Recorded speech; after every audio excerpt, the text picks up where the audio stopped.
Chapter 2. I said to myself, "Come now, I will test you with pleasure to find out what is good." But that also proved to be meaningless. Laughter, I said, is madness, and what does pleasure accomplish? I tried cheering myself with wine and embracing folly, my mind still guiding me with wisdom. I wanted to see what was good for people to do under the heavens during the few days of their lives.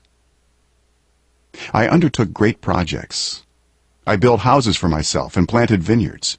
I made gardens and parks and planted all kinds of fruit trees in them. I made reservoirs to water groves of flourishing trees. I bought male and female slaves and had other slaves who were born in my house. I also owned more herds and flocks than anyone in Jerusalem before me.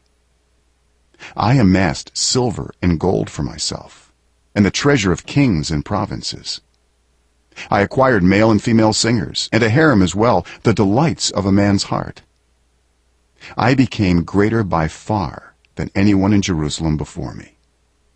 In all this my wisdom stayed with me. I denied myself nothing my eyes desired. I refused my heart no pleasure. My heart took delight in all my labor, and this was the reward for all my toil. Yet when I surveyed all that my hands had done and what I had toiled to achieve, everything was meaningless, a chasing after the wind. Nothing was gained under the sun.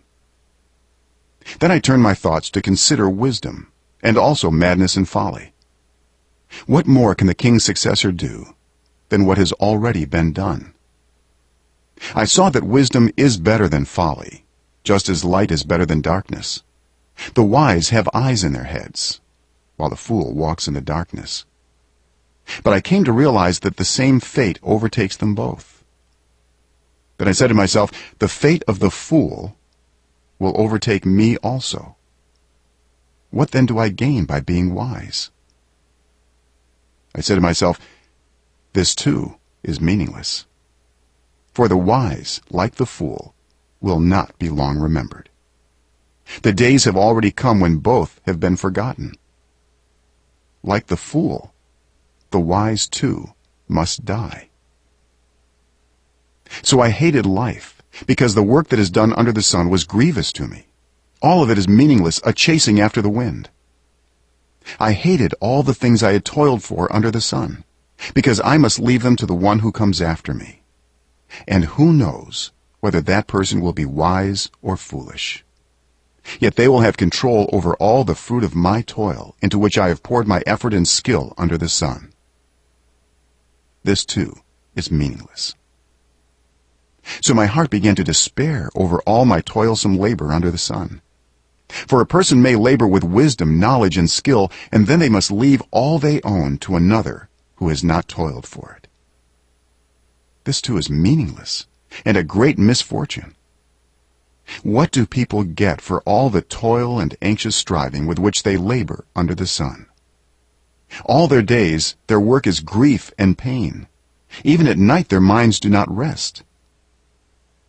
This too is meaningless. A person can do nothing better than to eat and drink and find satisfaction in their own toil. This too I see is from the hand of God, for without him who can eat or find enjoyment? To the person who pleases him, God gives wisdom, knowledge, and happiness. But to the sinner, he gives the task of gathering and storing up wealth, to hand it over to the one who pleases God. This too is meaningless, a chasing after the wind.